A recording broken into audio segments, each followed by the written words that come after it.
go.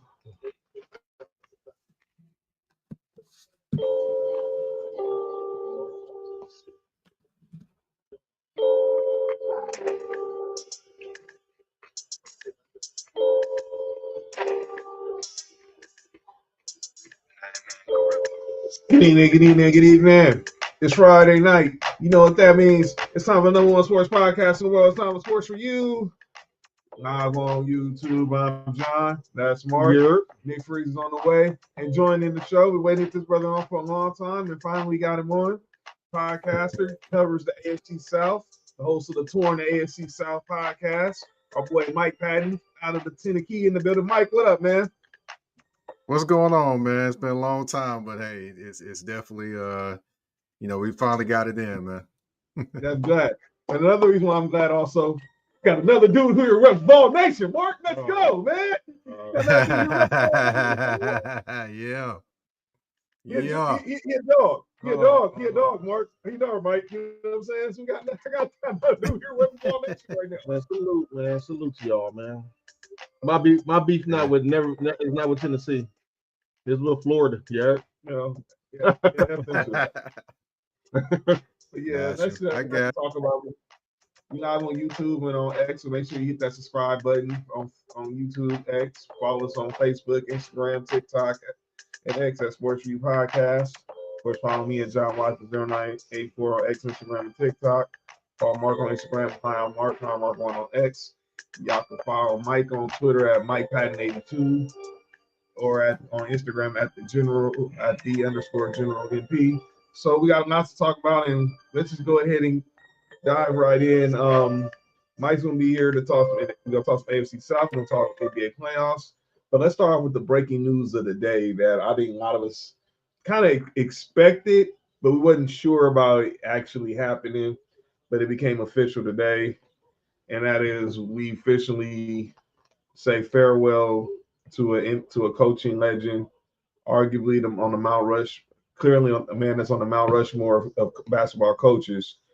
And that was the news today that Greg Popovich is stepping down officially as the head coach of the San Antonio Spurs. Of course, 5 championships. He's now going to be the team president. Mark Johnson, who was the interim coach, Mark Johnson was the interim coach from last year. When Pop went down with his health issues, has now been named the head coach. R.C. Buford still there as as CEO, general manager, and everything. Is Becky Hammond still there? She's in Vegas. She's coaching Vegas. Okay. She's still coaching Vegas. So, but a lot of people thought maybe she would be one of the people. We figured it would be a Pop disciple that get the call to replace a legend like this. But we're gonna reflect on Pop's career, and we're gonna get into the rest of the playoffs and talk some more NFL with Mike P here. Let's start there. I'll go with Mike. What was your reaction hearing the news about Pop? Honestly, I'm not surprised that he is stepping down. I mean, if it was one health scare and then, no other follow-ups, then I'm like, okay, maybe he'll come back. But when he had the second one, I was like, yeah, it's over. It's done. And to me, it's time. I mean, step away from the bench, step away from the stress. You're 76 years old, not trying to tell you what to do as a grown man. Mm-hmm. But when you've had these health scares, I don't think being in a high stress environment and being on the sideline is the best thing for your health. So I'm glad that he's stepping away. I'm glad Micah Johnson is getting a chance to be the full-time head coach as well. So, definitely another brother on the sideline. So that's a good thing, in my opinion. And we'll see what happens with him in the relationship with Wemby. If Chris Paul decides to come back there, De'Aaron Fox, and, the rumors about Giannis Antetokounmpo and the Spurs as well. So we'll see all what happens when it comes to this offseason. But, Micah, I'm happy for him. And for Greg Popovich, I mean, it was definitely time. Your health over, anything, pretty much. Yeah, I agree. And I like that Mike's getting the job. And I was obviously, we all knew it was going to be a Pop disciple that was going to get the call. But I'm glad they currently he did something last year, obviously, when he was taking over in the interim. Because obviously, a lot of people thought maybe they go the Budenholzer route. You go Mike Brown. Even some said maybe even Mike, Michael Malone, but obviously he kept it in the family. Obviously, we talked about Becky Hammon possibly could have got that call to lead the Aces. They just lead the Aces. What up, Nessa? Well, happy Friday. Shout out to your sister for rocking the merch today. But Martin, get your thoughts, man. Obviously, one of the greatest is officially gone, and he's handing the reins over to the next generation of disciples under his tree. Again, man, he's still here. I think we should give him his flowers while we're here. He's still here to hear it. For me, like you said, Mount Rushmore of coaches. But I'm with Mike. The health is way more important. The back-to-back scares of it is way more important in coaching any team. So I just want to thank him for the contributions that he did. He brought to basketball and continue with the front office for San Antonio, man. He a legend, man. I agree. Obviously, I got to see it on an emotional standpoint, being a Lakers fan, having to deal with the Spurs throughout all the years of the Pop era, but through the Tim Duncan years, which expanded almost to pretty much 2 decades alone, and then obviously things changed after they transitioned to the Kawhi era, and that was a few years, and now obviously you can't stay on top forever, and then he started rebuilding, but then you thought there was gonna be resurgence once they get Wemby. That's what I was waiting to see too. And obviously, unfortunately, health challenges derailed that this year. And obviously, they get De'Aaron Fox, but he made the right decision. He made the best decision for him. We all know, he lost his wife some years ago during the playoffs. So it's just good to see that he's actually going to be able to enjoy some more years on this side. The question I want to ask you guys: where do y'all have him? He's clearly on the Mount Rushmore of coaches. Where do you have him ranked? I mean, some people say he's number 1. Some people might say he's 2. But he's definitely in that top 3 to 4. Where do y'all have Pop ranked? I'll start with you, Mark. Because of accomplishments, I'm gonna have him 1. But I mean, my all-time favorite coach is Larry Brown, who was his mentor. But I'll probably put Pop 1, Larry Brown 2. What about you, Mike? Well, I would say this. I'm going to put Pop up there. I'm going to put Phil Jackson up there. So those two are going up there just immediately. Larry, I would like to put Larry up there, but Larry's lacking in the title department. So I can't put him up there. Lakers said different. I agree with that. And as far as the other coach I would put up there, of course you got to put up any Celtics coach you can think of at this point. But for sentimental reasons, I'll put Bill Russell up there. He actually coached and won championships. I don't think many even coaches even attempted or were able to even do that. So I'll put Bill Russell up there too, just to kind of throw things a little bit a little sideways there. I like that. I like that. RP is a great Bill Russell. I also looked up. He has a tree that is insane.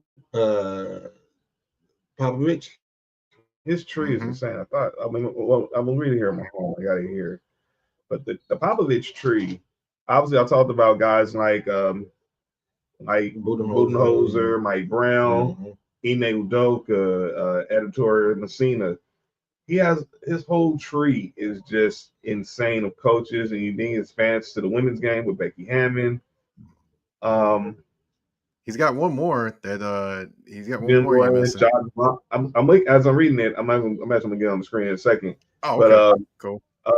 He has I just saw this and credit Sports Illustrated for putting it for getting all these names, because I totally forgot about some of these names, or there are even some names that I didn't even know were under the Pop tree. Obviously, the main ones because of their success and either being on his bench, but I totally forgot about guys like Brett Brown, who was in Philly. I totally forget John Vaughn was was a Pop disciple. Guys, can we give out the hometown? So, matter of fact, here's a tree right here. This is courtesy of Sports Illustrated. You see PJ Carlissimo, Gosh. Mike Budenholzer, is that Joe Jim Prudy, Boylan? Wow. Mike Brown. Yeah, Jim Boylan, former Pacers coach. Jock Line, Man. Brett Brown, Ime Udoka, James Aborrego, who's the coach of the Hornets. Will Hardy, a current coach of the Jazz. Y'all see Sean Yeah. Marks, who was the all-time GM of the longtime GM of the Nets. And obviously now Michael Johnson, who's going to be the new coach of the Spurs, and then you got Editor Messina, and then of course Becky Hammond. So he has a pretty good tree. He has a pretty good tree of coaches. Oh, indeed, he does.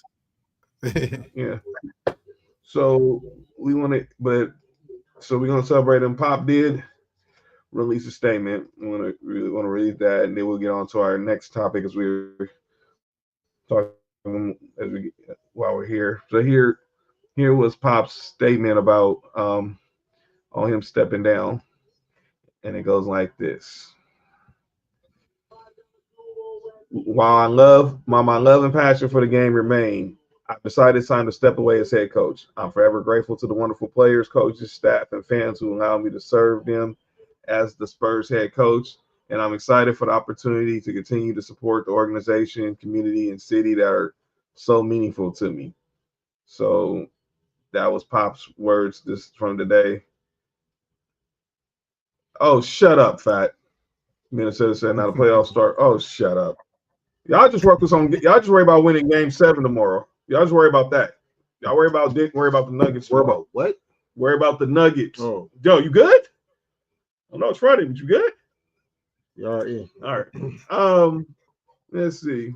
Mike's no stranger to the show. He knows the craziness. But yeah, let's go there. I'm waiting for Nick to get here, but I want Nick to get here, but we'll talk because we're definitely gonna talk about the Lakers. I know everybody wants to know how I felt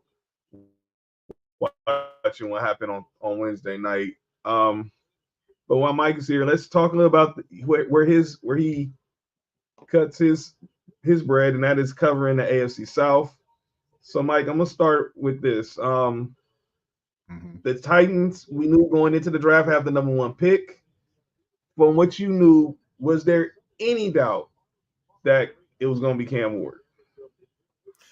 As it got closer and closer, there was no doubt that it was going to be Cam Ward. I mean, they're not going to the private workout for Shedeur Sanders. They were basically talking to Cam Ward, and Amy Adams Strunk herself, the majority owner, goes to the workout in Miami as well, meets with, Cam Ward. Pretty much he was carrying himself like he already knew he was the number 1 pick, which the Titans divulged 2 weeks ago. They made the consensus that it was going to be Cam Ward and that was it.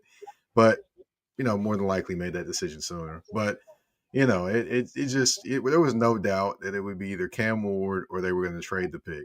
And once it got closer and closer, it was going to be Cam Ward, and there was no doubt about it. I mean, pretty much here in Nashville, we probably knew it about a month ago. All right. Let's get to the shocker tonight, because obviously you covered all the entire AFC South. When did you start? When, from what you know, did you start getting this buzz that Jacksonville wanted to move up to try to get Travis? Was there? I mean, we all knew he was going number 2. He was going to be him or Abdul Carter. But did you start getting the feeling that Jacksonville was really going to go all in to get Travis before the draft, or this just happened within like the 24 hours before? Well, actually, I didn't have any inkling. A lot of people didn't have any inkling that this was even going down. The biggest thing that Jacksonville has done in changing over their front office is they went stealth mode with this one. Nobody knew what was going on. It was almost like when Calvin Ridley signed with the Tennessee Titans and nobody knew he was even negotiating with the Tennessee Titans.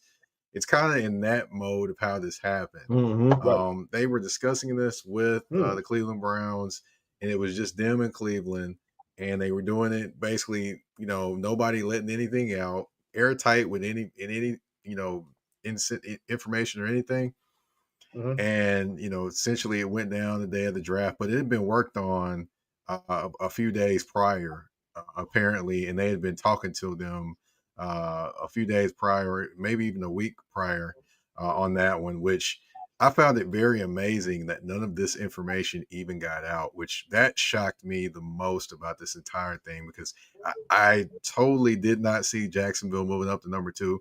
But I will tell you that Jacksonville fans, as soon as the draft was, starting to be talked about, they were lobbying for Travis Hunter. I just kept thinking in my mind, may not happen. That number 5. And I talked to Charles Davis from NFL Network and CBS, and I asked him about how this could potentially happen. And he was like, well, they'd have to this happen and that happen. They'd have to have a break in the top part of the draft.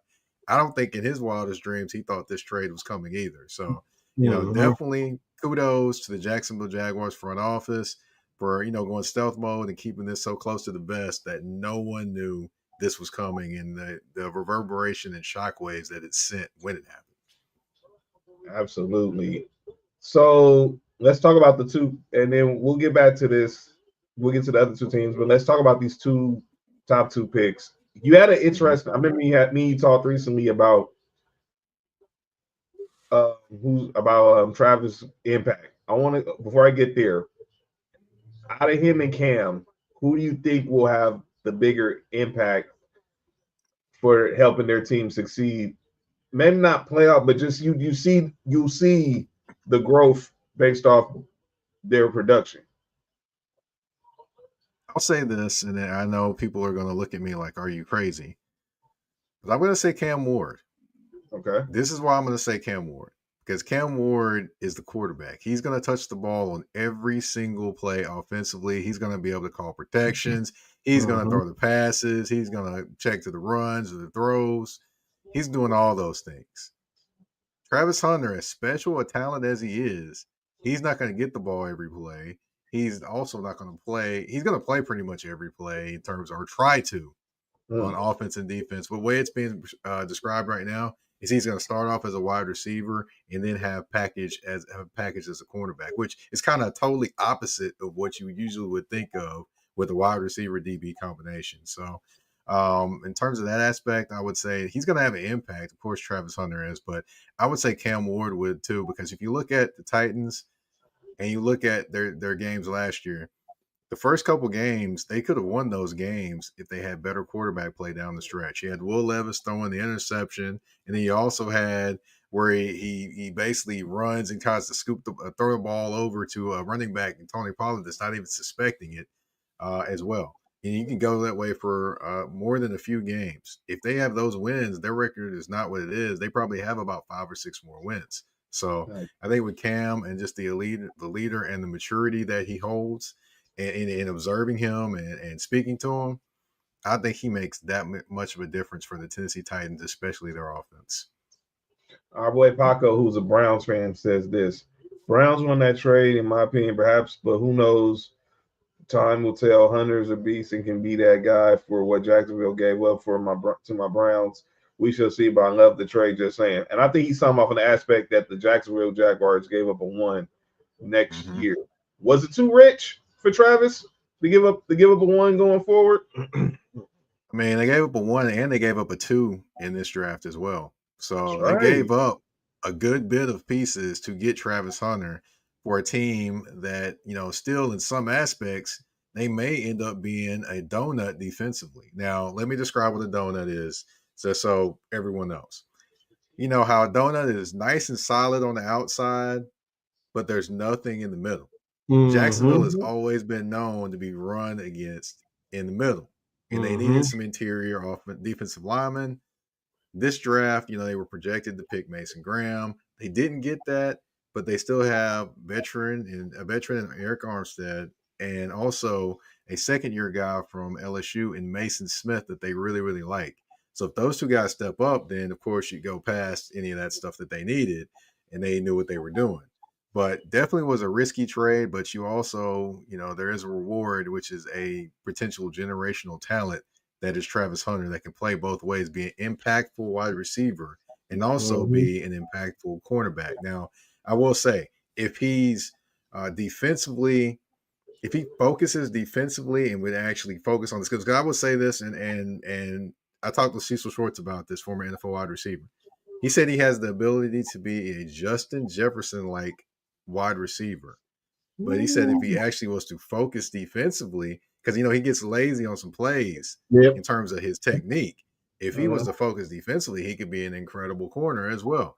But he's thinking he could be good at both, good at the other, but not great at both and great at the other. So, in that aspect, you're giving up a lot for a generational talent, but a potential generational talent. But hey, if he's a generational talent, he's going to change the fortunes of your franchise, not only right now, but down the line as well. So, there is a risk, but there's also that reward that is Travis Hunter. I get it, man. But I also feel like if that's the player you want, and essentially what Jacksonville probably was looking is we getting 2 first-round picks in Travis Hunter. We get a first-round pick at receiver and a first-round pick at corner. So that's what I say.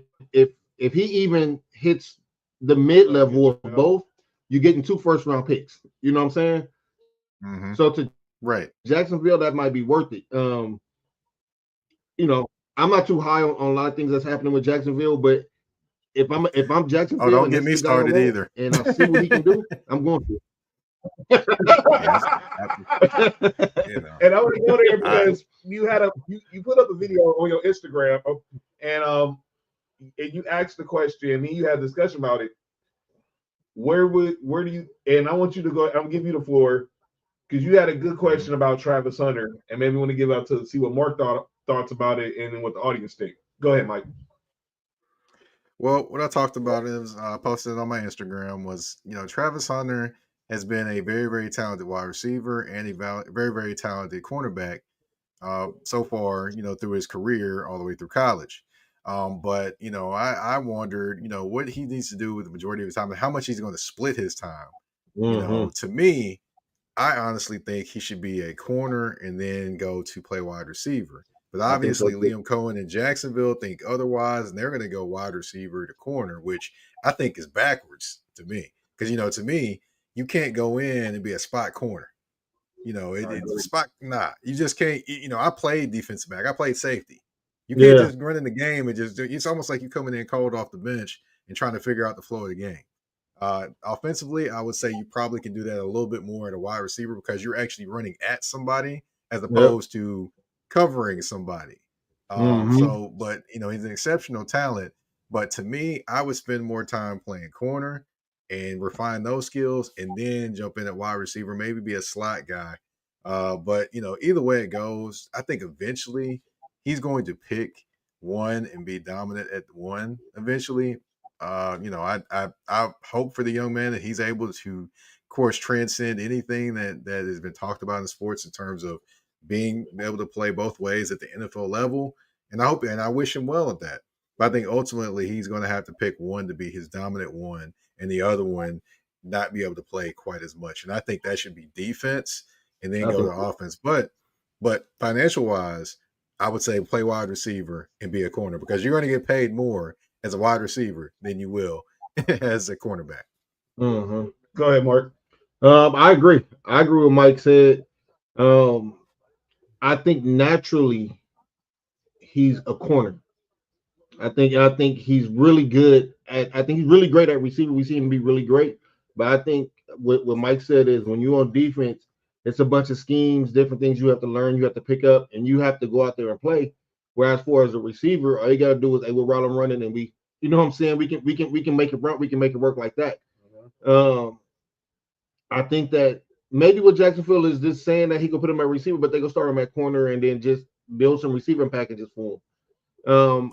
I'm with Mike though. What Mike is saying is 100% correct. I agree with that. Yeah, I think he should. I'll give you this though too. Also, one guy that's going to make a big determination, in my opinion, as to how much he plays corner, that would be Tyson Campbell. Now I know Tyson Campbell. People are like trying to figure out who the heck is Tyson Campbell. Anyway, Tyson Campbell is their highest paid corner and one of their highest paid defensive players. He hasn't been healthy for the last couple of years. I know University of Georgia fans know this name very well, Tyson Campbell. But to me, he hasn't been healthy the last couple of years. And to me, I his hands are questionable as well. So I'll leave those two things at that. If he can actually be healthy, I don't think you see Travis Hunter, the need for him as much defensively, as much as they. Even though I will say their pass defense was terrible last year, which is why I think he needs to play cornerback as well. But anyway, I don't think if Tyson Campbell is healthy, then of course you can get away with doing the things that they're thinking about doing. But if Tyson Campbell gets hurt again, you're gonna have to put Travis more on defense, and then he's gonna end up probably playing more defense than offense, and it's not gonna be necessarily his choice. He's gonna have to do what he feels is best for the team. In terms of the coach is going to have to, and I'm pretty sure Travis will be like, okay, cool, I gotta do what I gotta do for this team to win. I agree. Our boy Paco with some question. Let's go ahead and get to the. Obviously, I expected that we were going to discuss Shedeur, so let's just go ahead there. Shedeur is going to be the starting, and he's a Browns fan, so take it with a grain of salt. Hot take: Shedeur is starting next season for my Browns, and he's almost has to, especially at round 5. We got it, and the round we got him in. Also, please watch the ESPN Thursday. They're coming out in the 25th draft about. That's what he said. It's gonna be a 30 for 30 about Shedeur's draft. I might be jumping the gun, but it's crazy that he fell to the 5th round. I go there. I ask you that, Mike. What was your reaction to everything going on with Shedeur draft weekend? I thought it was quite interesting. To be honest, did I expect him to fall to the 5th round? No. Did I expect him to fall to the 4th round? No. Did I expect him to fall to 3rd? No. 2nd, maybe. 1st, okay.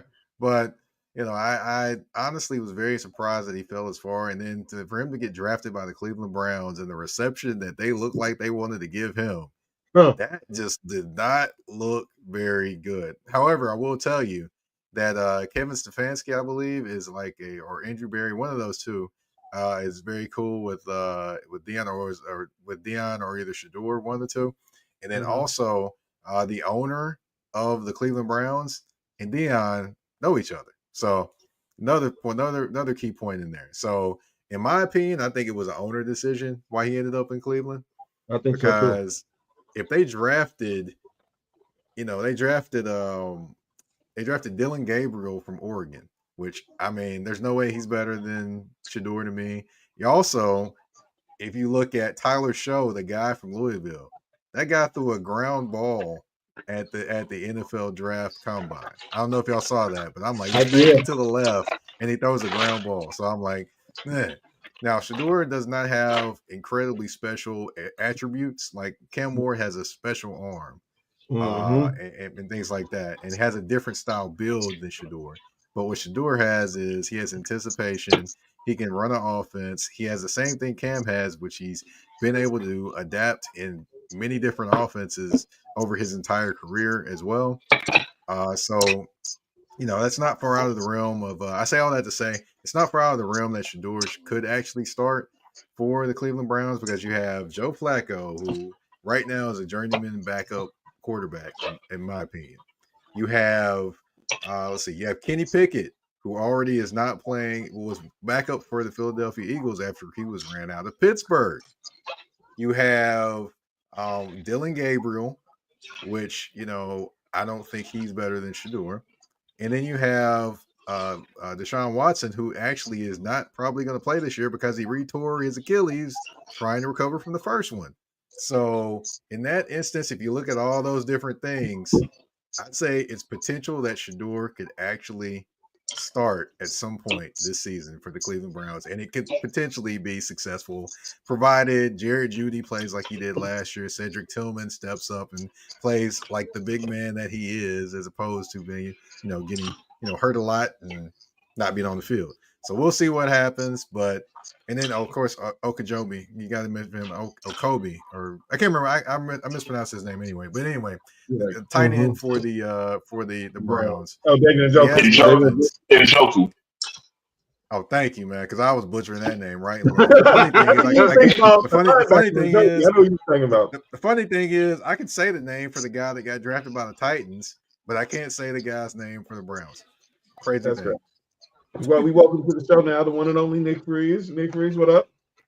What you doing, my brothers? How's everybody doing? All right, introducing them to Mike Patton on tour to the AFC South. We're just talking a little draft talk. obviously, if you watch the show, we know how Nick felt about the whole Shedeur take. But real quick before we get on to the next topic, Nick, want to get your thoughts real quick on Greg Popovich finally hanging it up after almost 30 years. Would have been his 30th year in 26, so 29 years.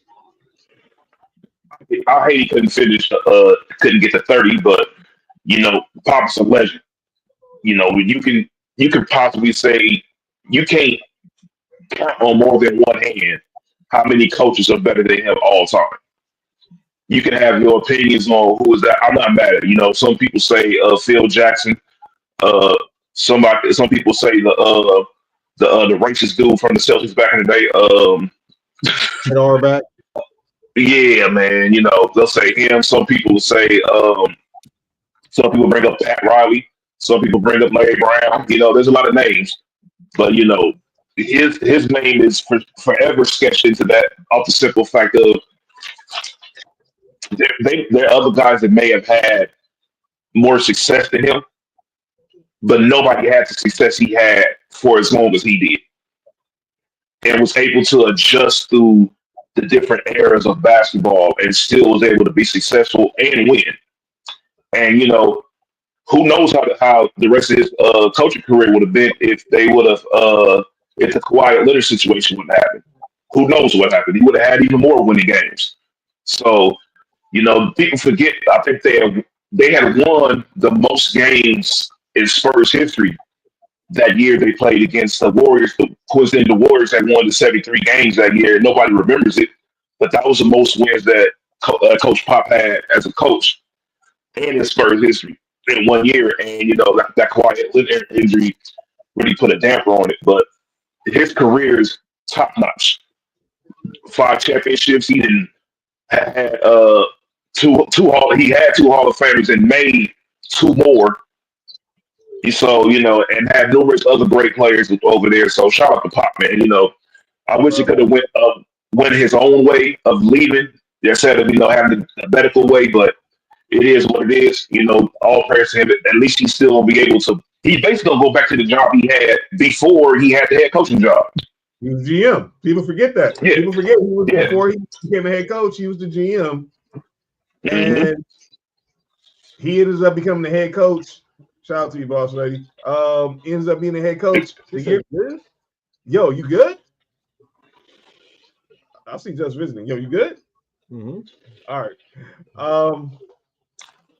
And obviously, I think it was Bob Hill was the coach at the time, and obviously that didn't work out. Shut up, Josh. But now he ends up taking over. I totally forgot he was an assistant in Golden State under Don Nelson. That's crazy.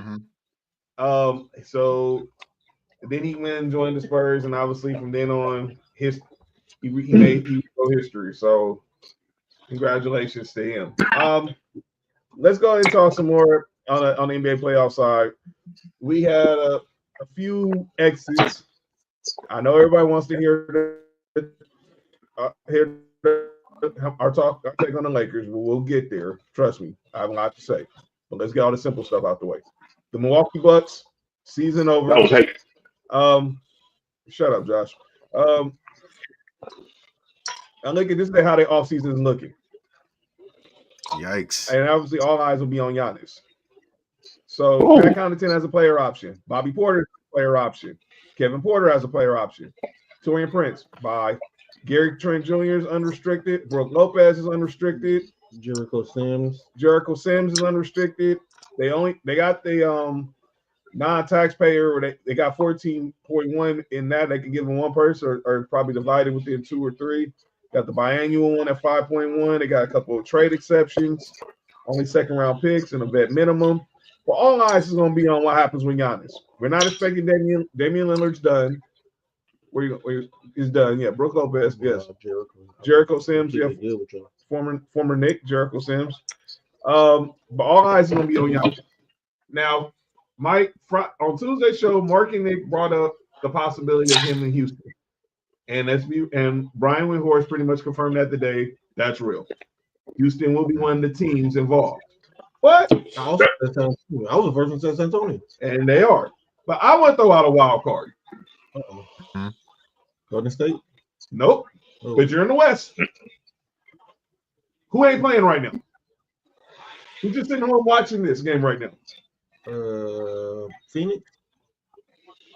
No, well, yeah, but not them. There's a team that's sitting home waiting for their next opponent, and they ain't played in the last 6 days. You talking about OKC? Oklahoma Right City. now. Yes. Oh shit. And someone brought up a trade. Who says Ooh. no of a trade that would have Giannis to OKC for like Chet Holmgren? I forgot who else, a couple other players, and I think because they got like 20 picks. Oh, yeah, this year like 3 first-round picks. Yes.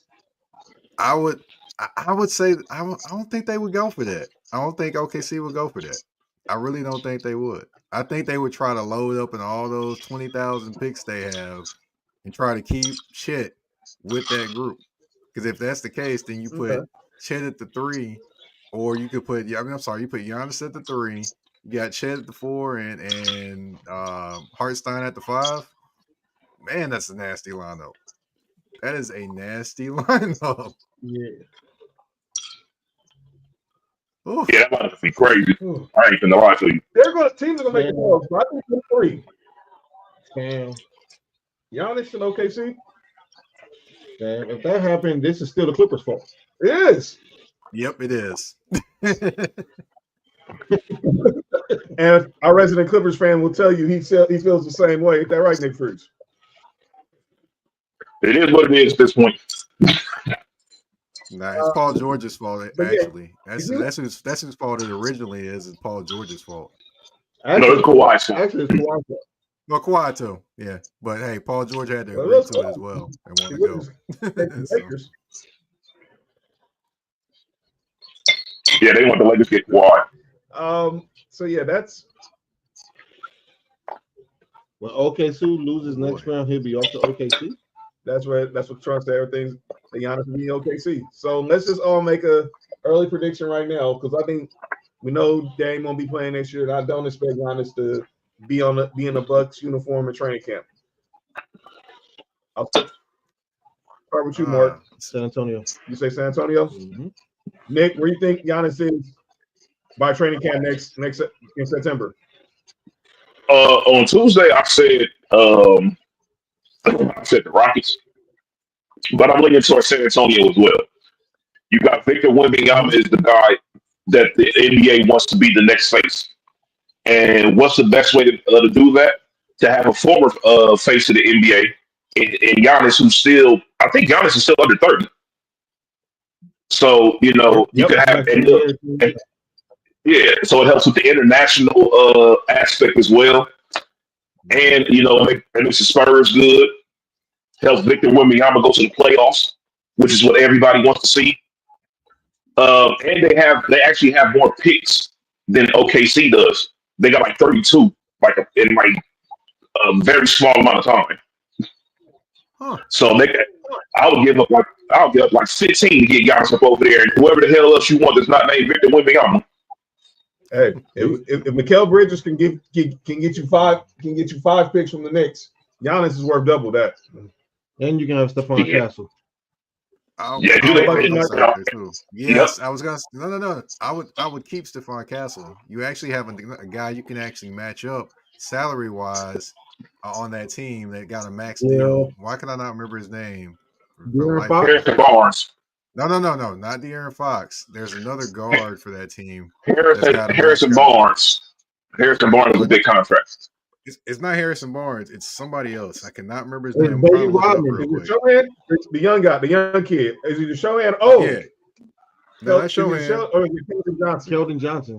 The one I want those. Keldon Johnson. Not Keldon Johnson. Hold on one sec. I'm looking up their roster now. Either Shohan or Keldon Johnson. One of them got paid. Castle. Devin Vassell. Devin Vassell. Oh, Devin Vassell. I forgot about him. Oh, yeah, shit, he's got a max deal. He's got a max deal. I would say, yeah, he would be moving on. He would definitely be included in any deal I make. I think with the Spurs having De'Aaron Fox, I think they wouldn't mind if they had to give up Stephon Castle. They'll give him up. Yeah, of course.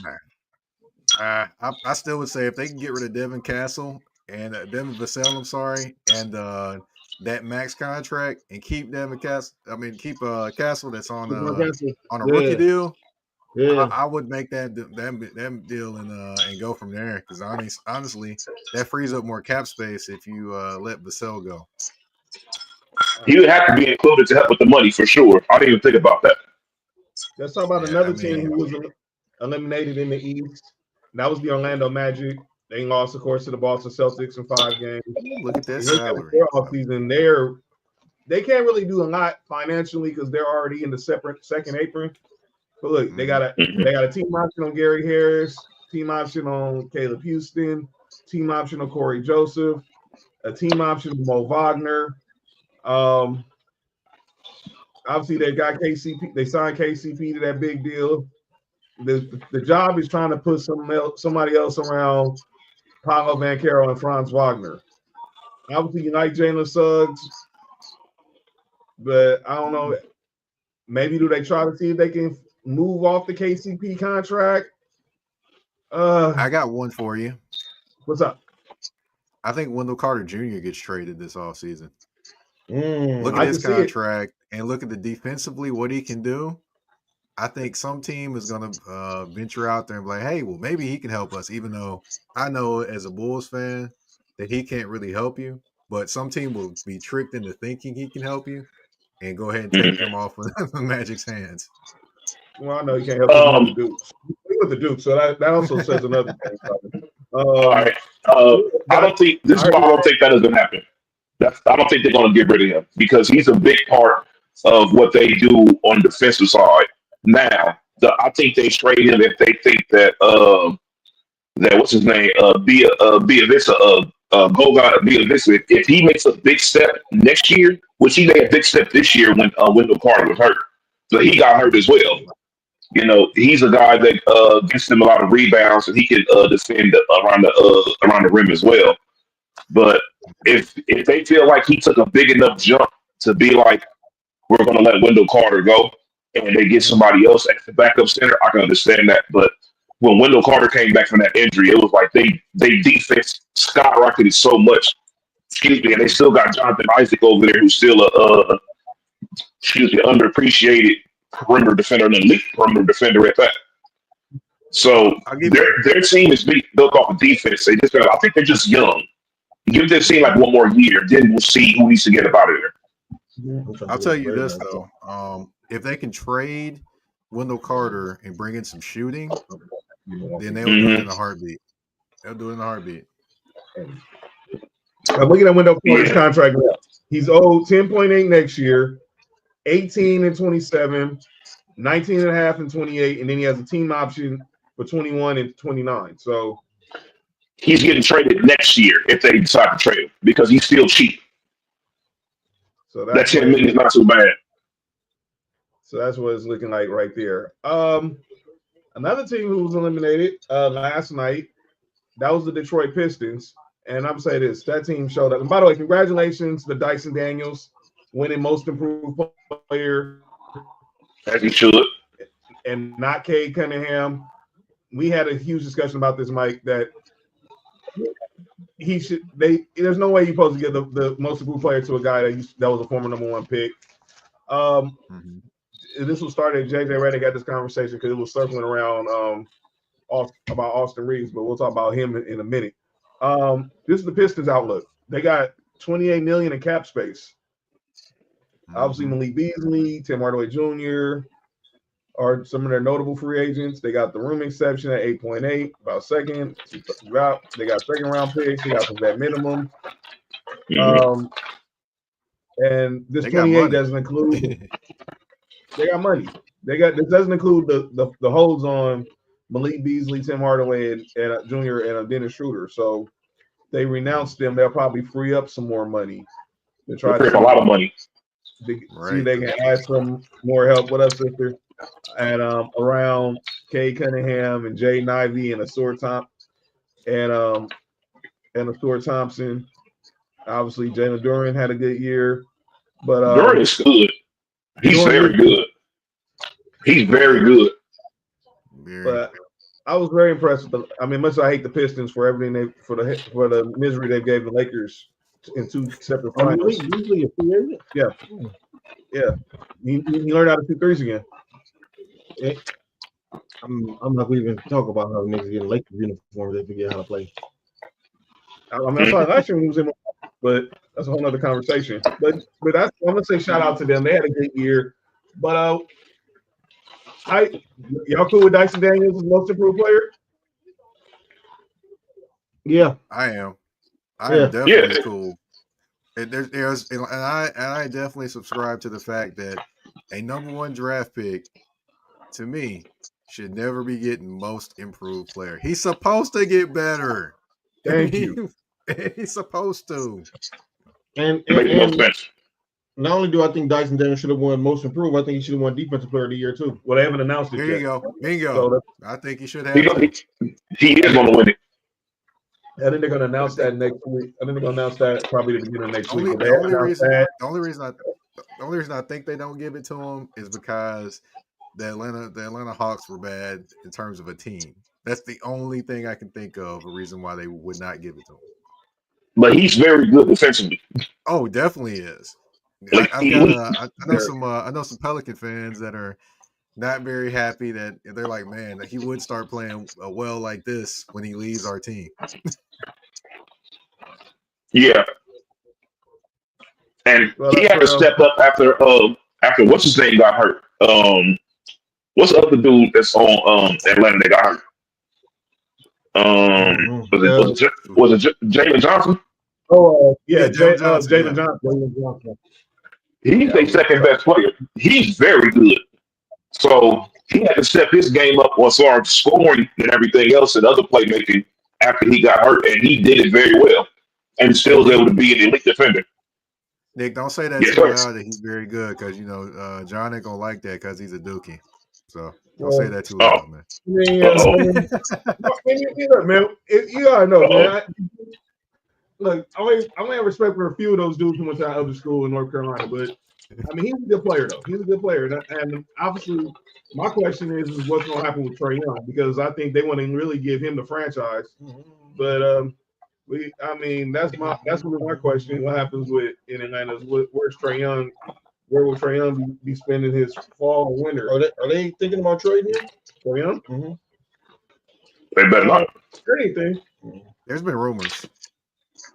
They'd be tripping. But I don't think he ends up going anywhere. I don't think he ends up going anywhere. But I don't think he goes anywhere unless he wants to go somewhere. To be honest, I think he's starting to reach that type of level. In Atlanta. And Atlanta he's been remember. Yeah, you got to also remember there were rumors about Joe Johnson forever in Atlanta until Joe Johnson actually wanted to leave. So, and then they kept paying Joe Johnson forever and ever. So, hey, that history's there. Interesting. All right. We've held off long enough. We've held off long enough. I'm just gonna let this one video is playing about, and I'm gonna let you guys talk. I'm gonna let Mike go first as our guest, then Mark, then I'm gonna go to our resident Clipper fan, and I'm closing this out. I'm just gonna let this video say what this next just say everything. I'm minding my business, man. How y'all gonna be fucking with me? I just sent y'all nigga home. Tyler, how they gonna do that? They be talking shit. Man, they been talking shit all week. Hey, all the analysts said what they say? Lakers in 5. And then look, when we was up 3-1, they said Lakers in 7. Ain't they say that? Go to hell today. Hey, Tyler, what is it? Hey, the good guy gonna die in this movie. Hey, the good guy gonna die in this movie. Hey, Morris Chestnut died in this movie. Hey, you mentioned Morris Chestnut. Is that your favorite movie, Boys in the Hood? Nah, that ain't my favorite movie. My favorite movie, Matilda. Matilda? Yeah. I'm gonna have to check that out. I've never seen it. Are you tripping? Yeah. You need to go see that. Let's go, Trey. Watch the tone, watch the car, watch the pretty lady in the back. I ain't got none. Help the team, man. I ain't got none. Real OG. I fuck with you though. No, you're a real.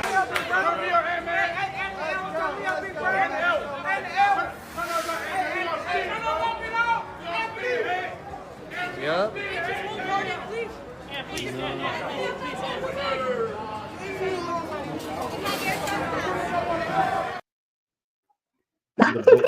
The boys in the wood reference to LA is crazy, dog.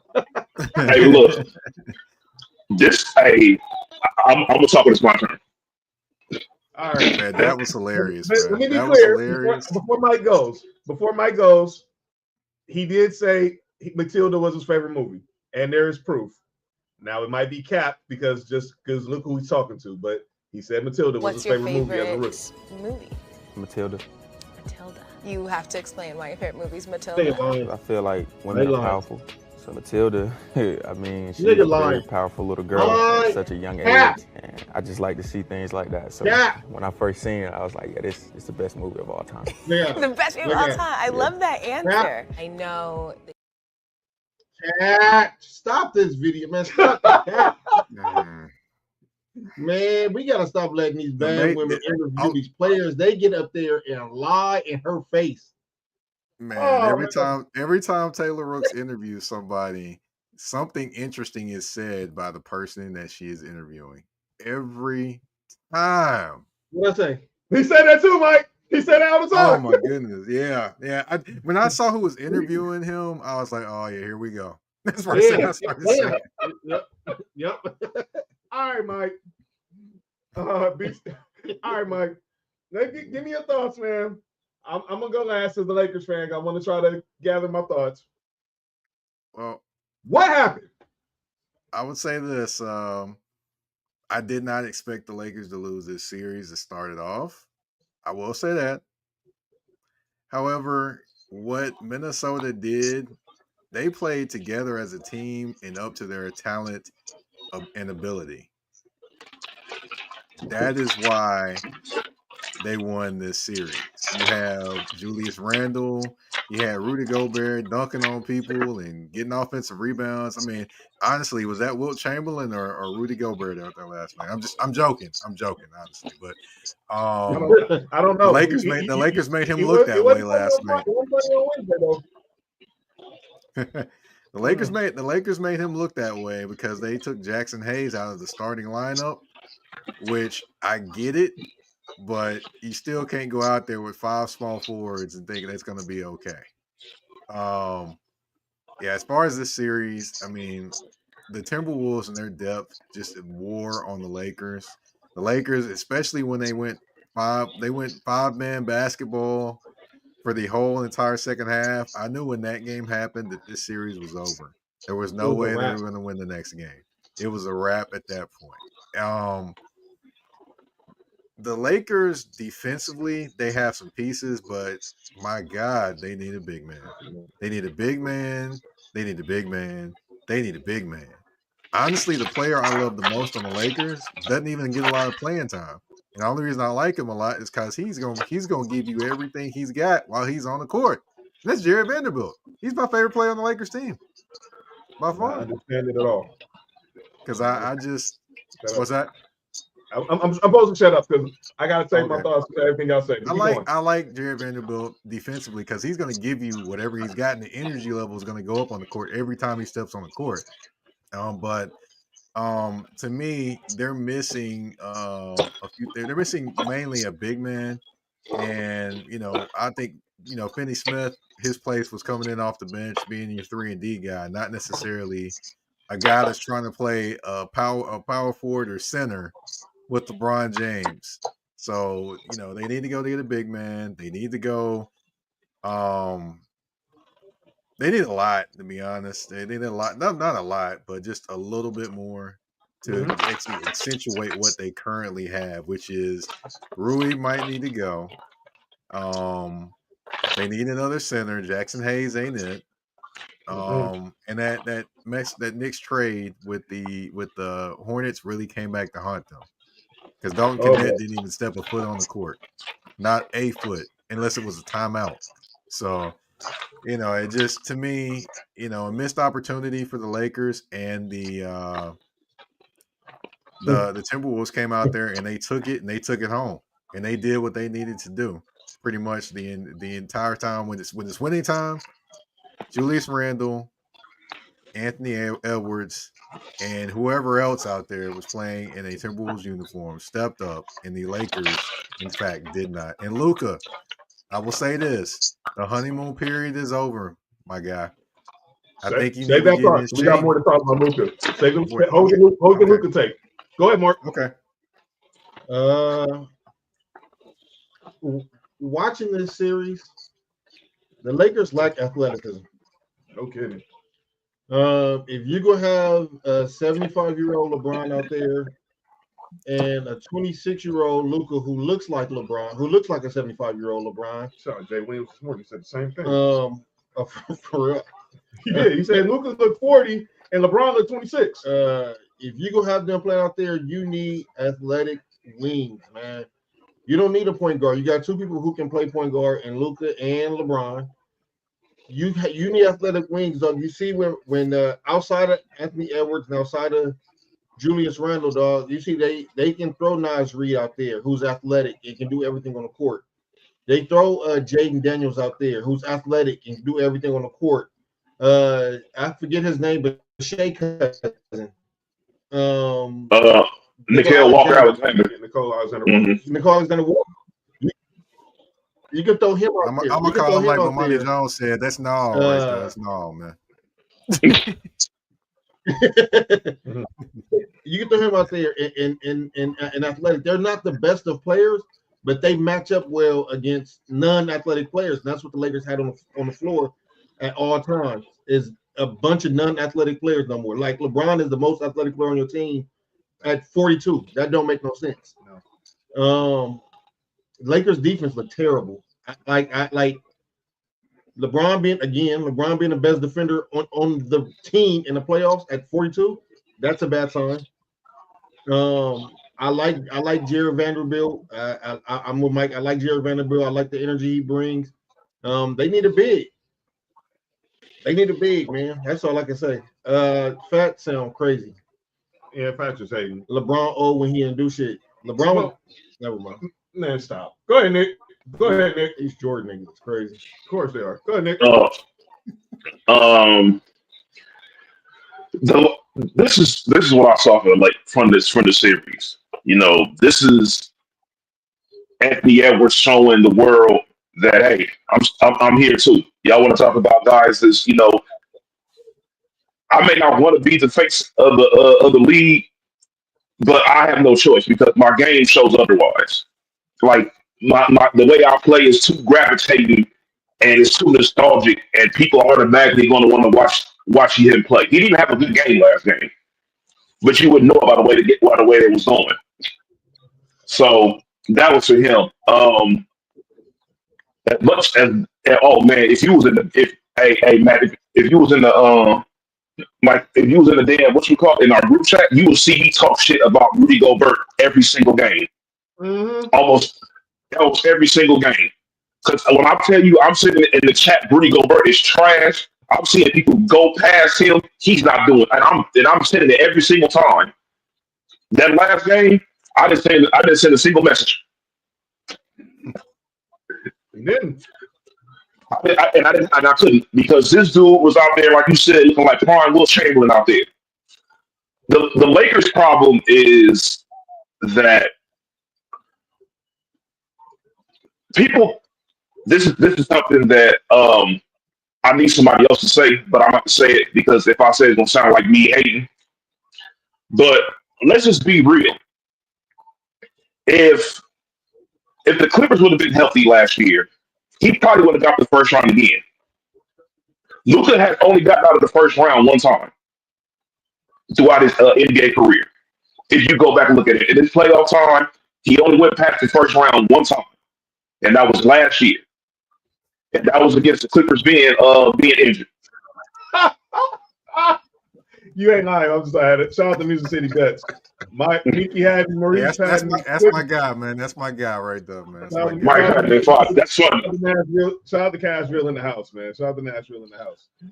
All right, so let's break down two. I got three more things to break down. Next thing, where the hell was Austin Reeves? I'm him. Not. Got not. Him downstairs because he wasn't in the game. I'm not him. No, you got to I'm not him.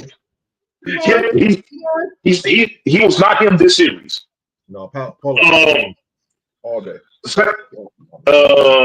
Another thing is, let's be JJ Redick got outcoached this series.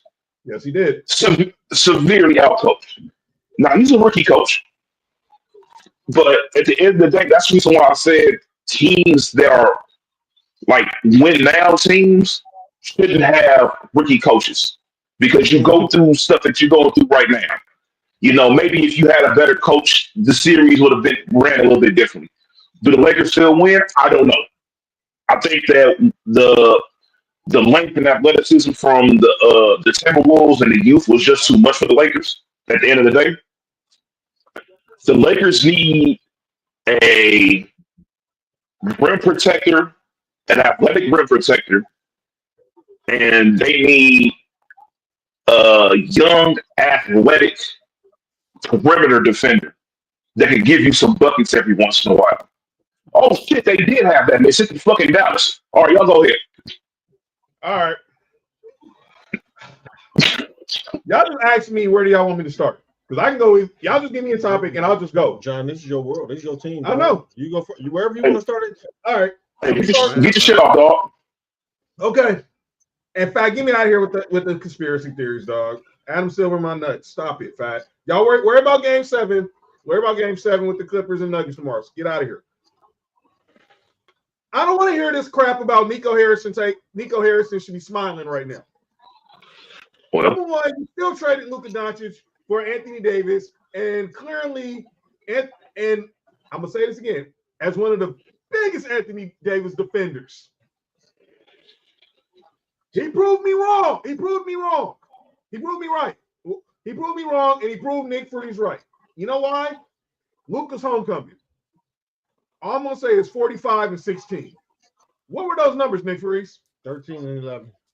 Okay. Yeah, 13 and 11. What was those numbers, Nick Freeze? For Anthony Davis? Yeah, the 13 and 11. What was that? Why was 13 and 11 so common that day? Because those were the I think did he have 11 points and like I don't think he had that many rebounds. Exactly. And Luka went for 45 when I say he was going for 50. Yeah. Now, yeah, he was going crazy. So I don't want to hear this crap about Nico taking a victory lap. He still traded a top 5 player. Now let's get to the squad. I'll start with JJ. Yes, I'm starting with the coach, ladies and gentlemen. Melanie, if you're watching, I'm sorry. I'm going to be loud. Jalen Green, sorry. JJ got out coached. Let's not act like Chris Finch was not a coach of the year candidate last year. Let's not act like Chris Finch was just not coaching in the Western Conference Finals last year. I said I'm sorry. Passionate. I just don't understand how people just think JJ was going to have out-coach this dude. This dude was just in the conference finals. Let me be clear. The Lakers' record was 50 and 32. Anybody know what Minnesota's record was? 49-43. Exactly. It's more even than people think. It's way more even than people think. Exactly. This was not the Minnesota team that we played opening night against when we were celebrating Bronny. My bad, John. Go ahead. Music City Beat bets. Just DM us and we'll get up with you. At Sports4U Podcast on Instagram, X, or on TikTok. Yeah. But no, Chris Finch was a good coach. And that's where JJ did, and I said after game 1, JJ had to make some adjustments. The crowd in the paint, it works cool. But when dudes are making their shots, then you gotta go back to man. You just got to knock down on defense. Mm-hmm. And we didn't have no knockdown defenders. And like Mike said, we left Jared Vanderbilt on the bench. Gabe Vincent is a good defender, but he was on the bench. Really? Let me get to the Lakers side. I'm gonna give Minnesota their props. Let me get to all the Lakers stuff out the way. Luka, I'm a fan, but you can't be having a dad bod at 4. You're 26, looking like me at 40. I'm sorry. Hey, did y'all see those highlights? Did y'all see the highlights before he had a marriage? When he was a rookie? Access radio. When did I saw Luka dunk the game? Hey, Mark. It's been a few years. Mark. 26. Mike. A few years? 23 a few years ago. He moved like LeBron should be moving. Exactly. He moving. All I'm thinking about is John. John playing basketball is so fucking funny. Oh man! Hey, shut up! I can't say anything because I don't know. Now I know what Nick is saying. He's going back to my days as a youth league scrub. But bringing the regular Hall of Famer, huh? Oh, that's what we're doing. Yeah. To my dog. But no, look, he had a decent series stat wise, but he was picked on. Remember we talked about? We go back to the Miami Cleveland series. Darius Garland was like pick on Tyler Hero. Mm-hmm. Yeah, they was picking on. Yeah. Can I call him what Vince Goodwill and Bomani Jones were calling Luka? They were calling him food. What did Vince Goodwill call him? They were calling him food, and they ate. Yes, and they ate. Mm-hmm. He was more than food. He was a buffet on defense. Whoa. Because he was doing everything on defense. Yo. Jaden Daniels I'm gonna lead the show. Made him barbecue chicken. Julius Randle made him barbecue chicken. Mike Conley made him barbecue chicken. And do not get me started on Anthony Edwards. That game last night, when the Timberwolves go 7 for 47 from 3. If y'all can't beat a team shooting that poorly when Ant Edwards going 0 for 11 by himself, well, fucking Rudy Gobert was going crazy, dog. What do you mean? But every rebound. You tired me, right? He was going crazy. I'm not taking that away. Rudy Gobert had a 20. I'm shocked he ended with a 30 for 30 the way he was going, where he was trending. Fast said, fuck all that. It's even. Damn near everybody had the Lakers in 5 or 6. I did too. I'm not denying it. Fat. I had the Lakers in 6. Yeah, I had them in 6.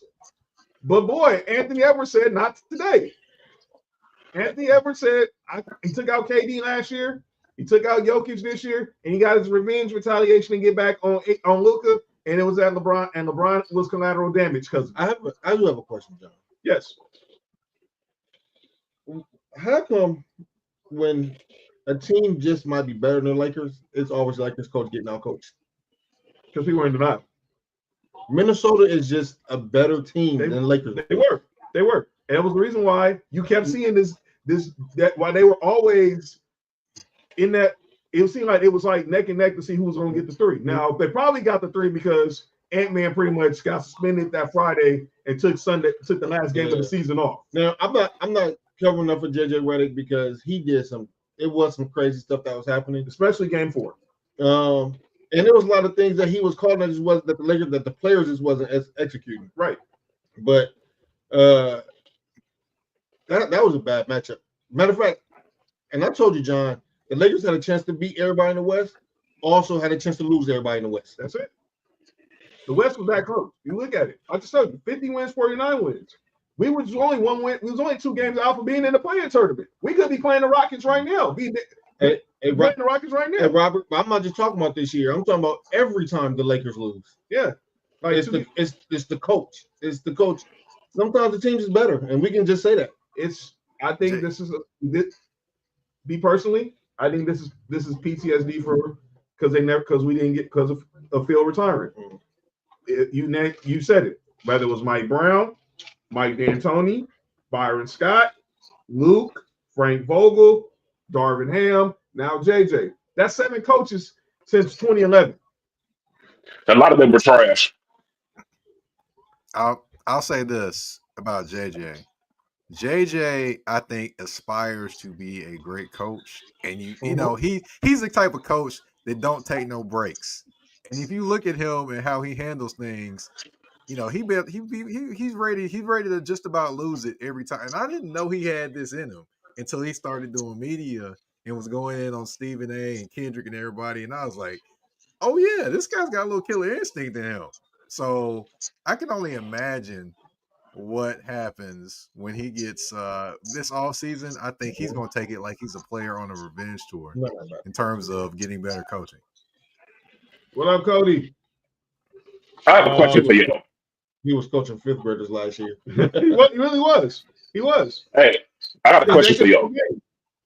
What's up, Nick? How many 3-pointers did they shoot again? Yesterday, 47. Yes, 47. Okay, so they went 47. I'm not talking about a plane.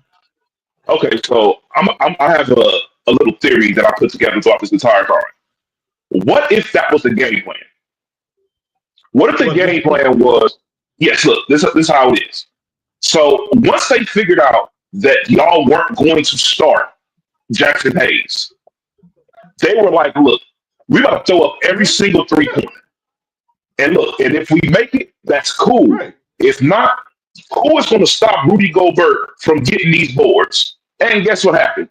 The motherfucker had 20 and 20. They had a 30-20 game. I think that was the game plan. It could have been. It might as well be because I counted at least 3 times where Rudy Gobert in the fourth quarter had putbacks. Oh yeah. And then you activate Maxi Kleber and want to play Maxi Kleber. I mean, come on, dude. Dog. Yeah, Maxi's not it. We seen that in Dallas. No. He's not it. Oh, come on, man. He never was. I will say this: he can shoot some threes, but you know, an oft injured Maxi Kleber, you put him in, nah, that ain't it. That's not fair to him. That's not fair to him. But you know what, JJ? You know what that says to the rest of the Laker team? He didn't have. He just didn't believe in him. I don't trust y'all. Y'all not good enough. Yep. I'm gonna play somebody who ain't played since January. Right. Pretty much what he said. That pretty much showed what he thought about Jackson Hayes. Well, Jackson Hayes is a free agent, so don't get me started on. You probably won't be seeing him. Won't be seeing him in the purple and gold next year. Yeah. Let me get to LBJ. And I don't want to hear this crap about people complaining because LeBron. It reported today that LeBron sprained his MCL on the collision with DiVincenzo. The dude played 292 straight playoff games. I don't want to hear nothing. Look, you can criticize LeBron on other stuff. I don't want to hear him criticize him about effort. He ain't look. He's 40. There's only so much he can do defensively, and he was the best defender on the team in 5 games. Let that make sense. That's bad. Yeah, he's not supposed to be your best defender. Like our boys taking King said, well, he wasn't stopping him. It wasn't about him stopping. It's effort. He was guarding Julius Randle one moment. He was guarding Ant one moment. He had to he was fronting Rudy Gobert another moment. Nas Reed, Jaden McDaniels, Mike Conley, whoever at that time was cooking, LeBron was like, I'm calling their number. That's when Luka has some shame to him. Like, dude, this dude is 40. He going out there playing defense, and I'm sitting there looking like a matador. It don't matter. He can give you 40. That's all these players. That's all these fans like now. And Michael Wilbon said this on yesterday on Get Up. He never had Luka in the conversation for MVP because he's only a one-sided player. He said he's never gave him a top 3 MVP vote. Come on now. When I heard that, then he said it. I thought it was BS. I'm like, come on, Wilbon. Jokic, you didn't vote for Jokic? You didn't vote for James Harden? Come on now. Let's not do that. You didn't vote for Steph? Yeah, come on now. Let's not do that. Come on, man. I want to play what LeBron said post game. And it kind of references to Anthony Davis. This is funny. LeBron, basically from mid-January on, right when AD got injured, you guys started playing a lot of centerless basketball, and that was from you and Doe and Rui, and then Vando once he got back. Just from a physical, taxing standpoint, how tough was that for the last 3.5 months to play that style, and do you feel like that caught up at all in this series? No comment. I'll never say that because my guy AD said what he needed, and then he was gone the following week. So I got no comment. I put that uniform on every night. I gave everything I had, and that's all that matters. All right, man. All right, man. Here's the deal. That was funny. Very. This was the one time I would have been gave LeBron a pass for just being a smart. That been the one time I would just gave him a pass for being like, you know what? Just go one time. Give him one straight. But LeBron's better. But LeBron's a better person than me, so he did it. So what he did was, and like Wilbon said it, he was trying to lighten the mood. You just lost in 5 games on your home court, and there was a lot of truth in what he was saying. And Nick says this all the time, Mike. He hates trades when you trade a center for a guard. And I granted, Luka's 6'6". He's not the prototypical point guard. By the way, Rockets are up 8 in the fourth quarter. Yo, Nick, chill the F out.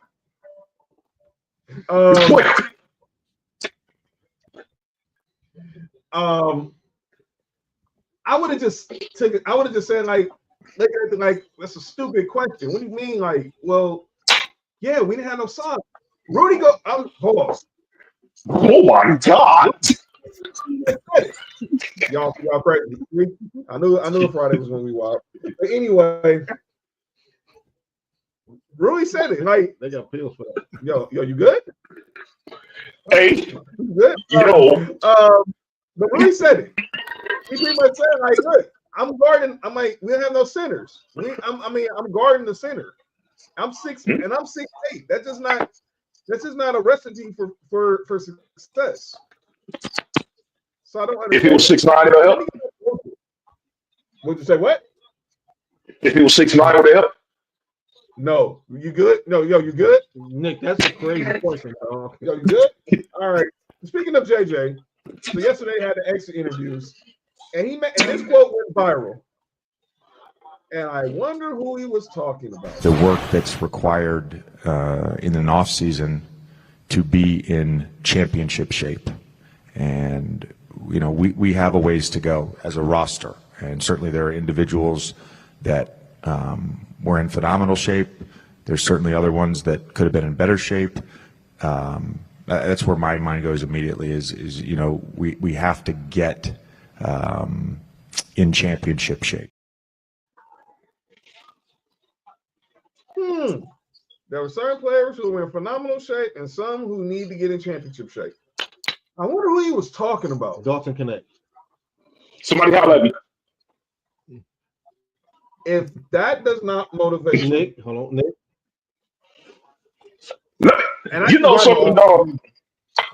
You know something. You know what I'm seeing from JJ Redick's coaching so far, and everything like that. I see. Based off of what I've seen, it's only been 1 year ago, but based off of what I've seen, I think that JJ Redick is going to be a coach that doesn't preach defense. I'm gonna keep it real. I think he's going to be a coach that's not going to preach defense. I think he's going to be just like Mr. Pringle. You think he's going to be Dan Tony? Yep, he'll be Mr. Pringle.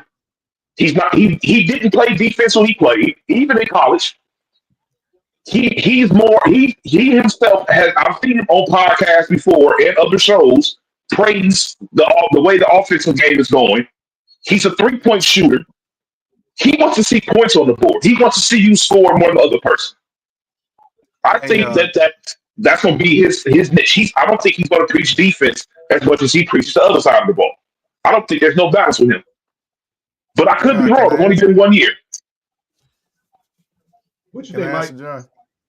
Go ahead. Honestly, when I look at him and I watch him, I remember him playing as being a shooter and things like that. But also, I remember a guy that actually was flying around the court and actually improved defensively as his career went on. So he actually did improve defensively and buy more defensively in as he got older. What I also look at is a guy, JJ Redick actually got better defensively as he got older in the league. On what team? As far as, when he was playing for the Los Angeles Clippers, when he was playing for the other teams he was playing for as well, he actually got better.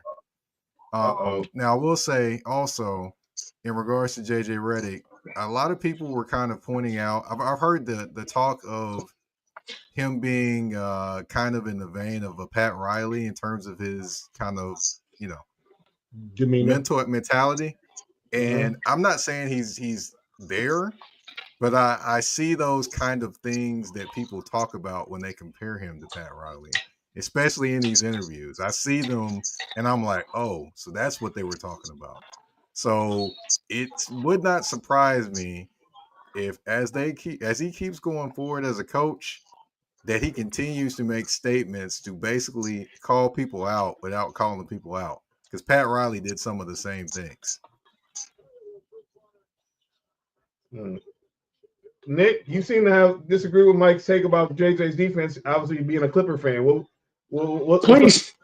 please send me some tape of him playing defense with a Clipper uniform on, because I've seen plenty of games and he did not do it with us. I wished his scoring. Now look, his scoring was top tier when he was on our team.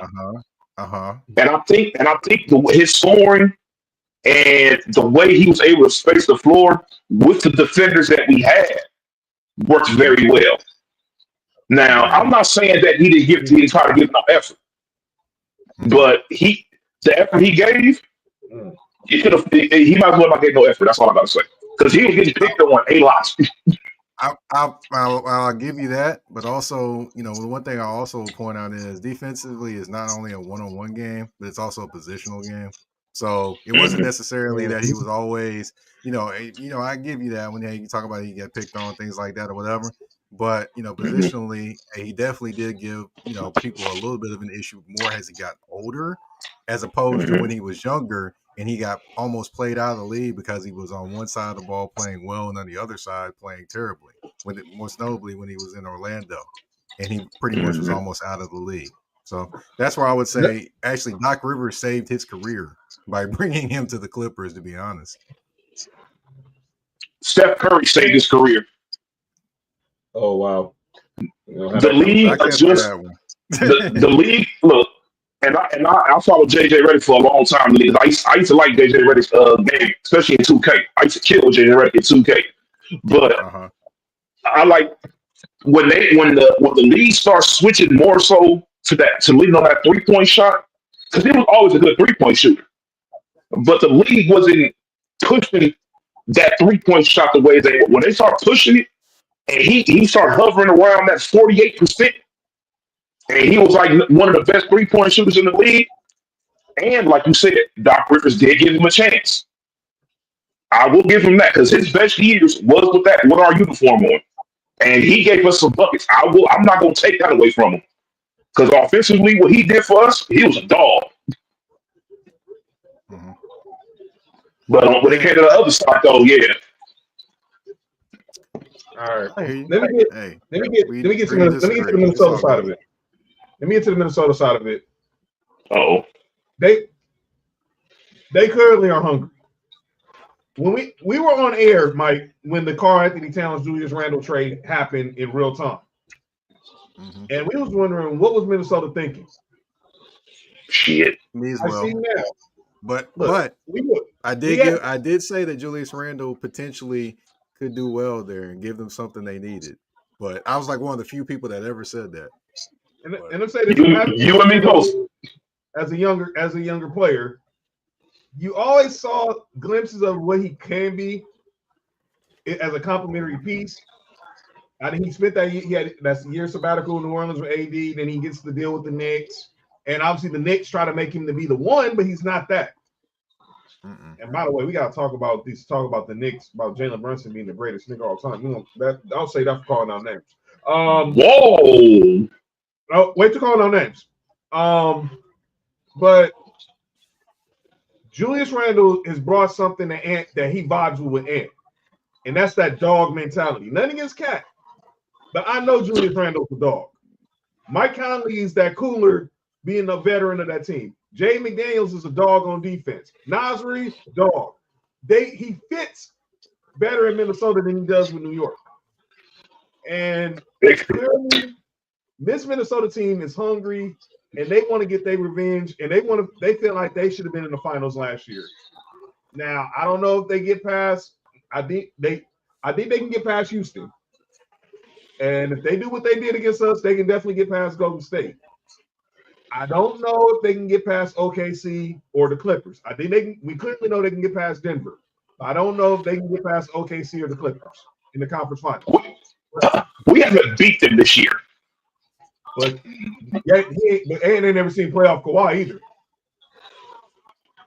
Kawhi hasn't seen playoff Ed either. That is true. But I give the edge to Kawhi, and that's not. I agree. That's by a margin. But yeah, look. Minnesota was the better team. Lakers, go ahead and get your stuff together. Go get a big man. All this talking about this list of big men you're seeing. Oh, should I go trade for Jared Allen? No, that's not happening. Should I go trade for Jared Allen Jr.? I believe in what. No, for the Lakers. No. Yeah, I think that's no. I think what Austin Reeves did in these playoffs. He's definitely is now he's tradable now because if y'all remember, for a long time for the Lakers, he was untouchable. Well, they was trying to get an all-star. Clearly, they're not going to get that far. Now, Jaren Jackson is an all-star, but that's probably the tier of all-star you're going to get for Austin Reeves. You're going to get a guy who could be a all-star borderline. What's up? The Rockets are up in this game, and if they win, they're going back to Houston. No, they're not. They're by more than my team is probably a little bit low, a little bit slow, but yeah, they are. This is. I'll tell you this. I'll tell you this. One thing y'all noticed about the Rockets is y'all noticed that the Thompson twin is starting to understand what he can do a little bit more. Have y'all noticed that the last couple games? Yeah. They're putting the ball in his hand and telling him, "Hey, make something happen," and he's been making something happen.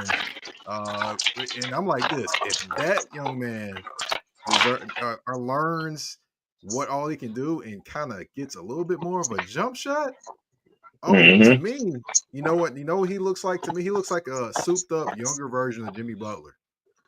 That's what he ends up being. All right, let's get to the segment of the night. It's often imitated, it's never duplicated.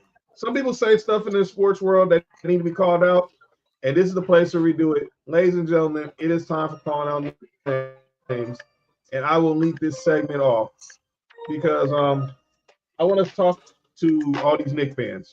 I'm starting first with Mike Greenberg, and I'm going to go to Stephen A. Smith. I'm starting Mike Greenberg first.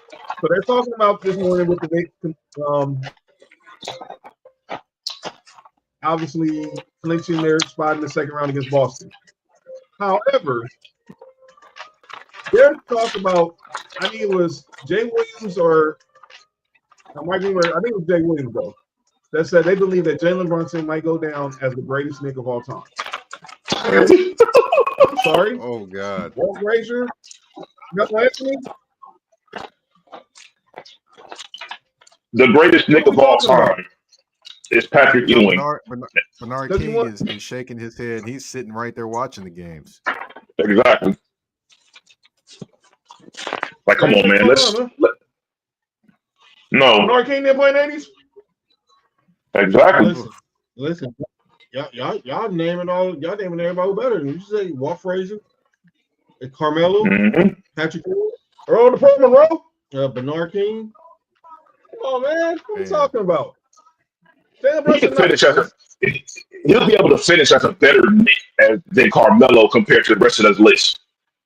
Like, that's the closest he has, in my opinion. He'll have to do a lot to eat. Like, first and foremost, even though Patrick Ewing didn't win, he's the best Knick of all time. And Walt Frazier and all that will tell you that he's the best Knick of all time. When this is Patrick Ewing, then it's the next tier of everybody, and then you go on from there.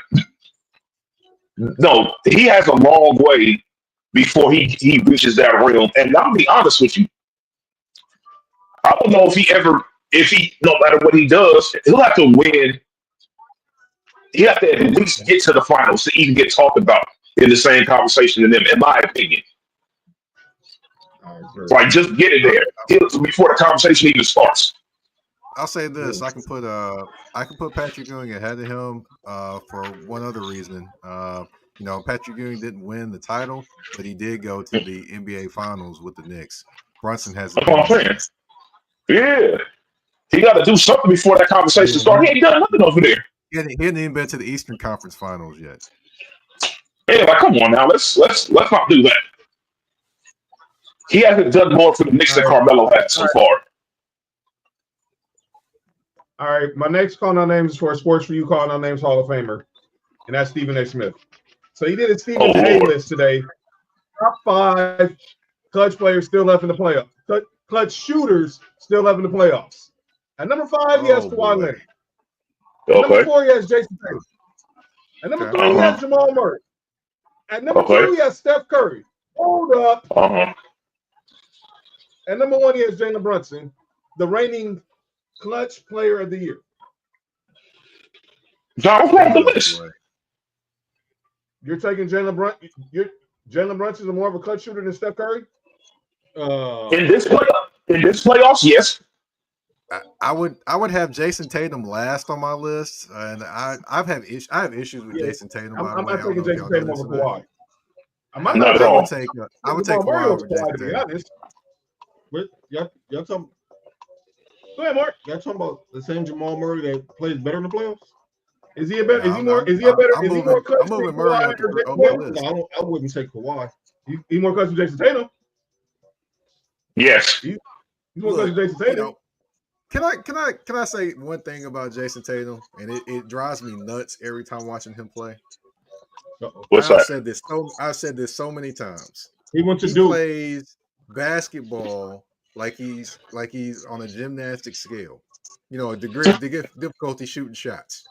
Every single time I watch him play, it drives me nuts. I'm like, man, you got to beat to the basket. Oh no, I'm gonna step to the side and just shoot this 3, even though I got to beat to the basket. I'm like, man, what you trying to get all 10s from the judges? Are you trying to win?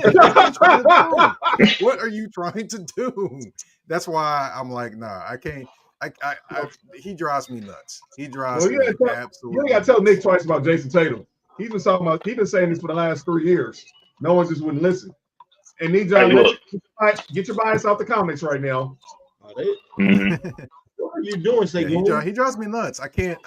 That's what annoys me about his game. If anything, Jason Tatum should watch Kawhi Leonard and how Kawhi Leonard gets to his spots with like 1-2 dribbles, whatever, and he does what he does. Very simple, very little extended, just exerted energy. He gets to wherever he needs to get, rise up, shoots a shot, and he knows it's going in because he's practiced it over and over again. I'm like, man, it's almost like you don't trust what you practice. Like, I'm gonna come out here, I ain't gonna beat us to the basket. I'm gonna spin to the baseline over 2 guys, and I'm gonna get 10s from the judges. Come on now. It's literally like what he does every game that drives me nuts. All right, my next one is for the state of North Carolina. I hate to do Lord State. The home wrecker law. So y'all been following this story with Steve Smith Sr., right?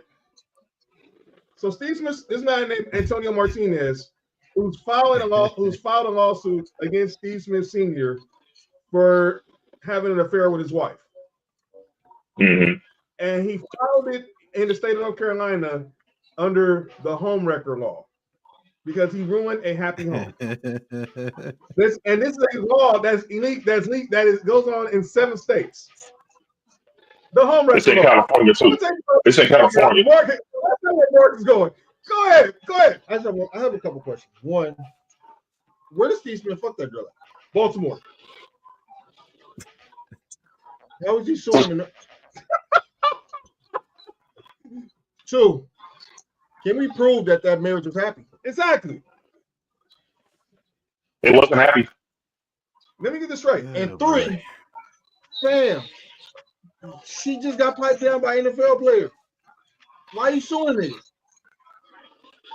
All right, never mind. Go ahead. So you mad at Steve Smith, a fellow East Sider like myself and Nick, because your wife chose to be community property? That's crazy. Man. I hate Jalen Green. Come on, dude. Come on, man. I told y'all big. Hey, Sorry. Jalen just got to learn, man. It's his first time in the playoffs. He just got to learn. Once he get that first taste, he'll be all right the next time around. But it ain't it for him this time. They're gonna need him Sunday. They get through. Yeah, they are. But I would say he's a guy that's got all kinds of ability, but he's just not consistent. But I would say if he takes anything from this first time in the playoffs, he'll be all right. But Asor Thompson. Oh, he got that already. So, to me, Asor Thompson can be your guy. He's a dog. Mm-hmm. Yeah, get out of here with this community property. That's a stupid lawsuit. All right, homewrecker law. Come on, man. If they win, then if he win, I've never heard of that ever. I just heard it today, and it's a law that's in 7 states. Oh wow! I think it's in California too. I wouldn't be shocked. Wait, y'all do some talking. All right, I know this is one. This is Mr. Freakin'. I got 2 more, but I know this is what it's something market, but they're for Mark and Nick. So, Mike, did you have anybody you want to call out in the sports world that has said or did something that is making raise your eyebrow? Not necessarily. Stephen A is gonna do it every week anyway. So I could say that every week for Stephen A. But that's your work. The thing I like to live by is what's that? I said I agree with Stephen A. Smith. But the thing I live by is look. The thing I live by is I don't like things to affect my peace and my blood pressure, and sometimes stupid stuff affects both of them. So I try to avoid it at all costs. Amen to that, brother. All right, so here's my other 2, and this is from Mark and Nick wanted to talk about this on Friday. We got to call out first Abdul Carter. Hold on, pause. The homewrecker law is in 6 states: Hawaii, Mississippi, New Mexico, North Carolina, South Dakota, and Utah. Sounds like a bunch of red states. I'm about to say a bunch of nope. All right, Abdul Carter. So Abdul Carter, number 3 pick in the draft, pretty much. He goes to the New York Football Giants. He wears the number 11 at Penn State, which most great linebackers like him, Micah Parsons, LeVar Arrington have done. So he thinks, well, let me go try to see if I can wear another legendary number in blue. He goes and asks, can he wear the number 56 of the great Lawrence Taylor? He asked Lawrence Taylor, can I wear the number 56? And Lawrence Taylor said, no, carve your own path. Bring your own cocaine. Joe, you good? I mean, Carolina too, right? I don't talk about that football team. But no, he was there at the same time. I don't talk about that either. You don't get what I'm saying, huh? That's a lot of cocaine on one campus. You don't get what I'm saying, huh? Him and Michael Jordan was at North Carolina at the same time. So Jordan brought the cocaine to that board parties. Yep. All right. Mike, what did you make of Abdul Carter trying to get to wear the number 56? Well, I didn't make much of it because, honestly, in Tennessee, you had Cam Ward actually reaching out to Warren Moon about the number 1. And actually, Warren Moon showed up and actually blessed him wearing the number 1 and, gave a speech as to why he was saying wear number 1. So that was so, and then also Cam got up there and said if he didn't let me wear number 1 or whatever, I'd pick another number. He just shrugged it off. That's just how Cam is, man. That's why if you're in the aura of Cam or been around Cam, you're like, oh, this is cool people right here, man. Cool people. He's shaking everybody's hand, saying what up at the press conference. Then you had he would have picked number 7 if he didn't get number 1, by the way. But to me, hey, it is what it is, and you just move on. But I was just trying to figure out. I'm like, you have no history of wearing number 56, but yet you want number 56. That's what kind of threw me when I heard this story. So that's I'm just like, I'm trying to figure out, okay, why or do you need red flag? Are you trying to live off nostalgia? Or do you think you're Lawrence Taylor? But to me, I just didn't understand even asking wearing number 56 at all. That's the part I didn't understand. Can I answer this one? And then our final call now names. John. Go ahead, Nick. This is the difference between the two, between Cam Ward getting the number and Lawrence Taylor. Don't get me wrong, we all love Warren Moon. But Warren Moon is not on the level of football that this dude, Lawrence Taylor, is on. You're asking literally to be the same number of quite possibly the best defender of all time. An NFL legend. You're asking a complete one of the best football players to ever touch that field in general, like top 10. To ask his number? Nah, player. I don't know what you even thought was going to happen when you even brought that up. Somebody within your camp should have told you this isn't going to happen. Literally the greatest player to put on a Giants uniform. I will say that Warren Moon also is a NFL Hall of Famer, so he isn't like his chopped liver. And he is also one of the greatest black quarterbacks of all time. So of course, I would say I get that statement in some aspects, but I'm like, hey man, don't do a man Warren Moon like that, man. Come on now. No. No matter what, Warren Moon is not Lawrence Taylor. Like it's two different levels of football. They all in the Hall of Fame, but when people start saying who the best players of all time, not just position wise best players, he is 100% going to be brought up in the top 10. The same is said for Warren Moon.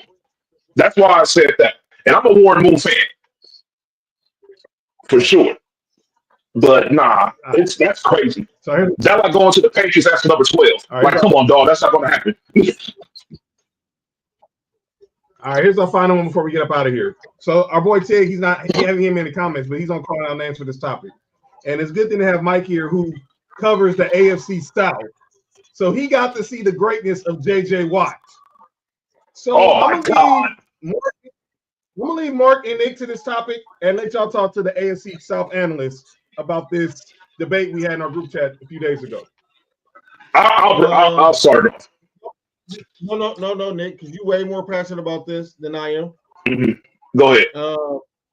I'm gonna start this by I have Aaron Donald better by a little bit, but it's not no disrespect to J.J. Watt because J.J. Watt was really him, right? Yes.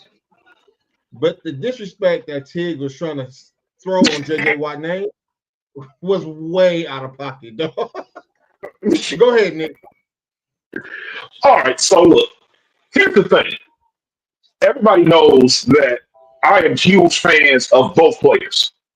You know, both players wore the same number I wore in high school. They both played the same position I used to play in high school. I love watching interior linemen be great.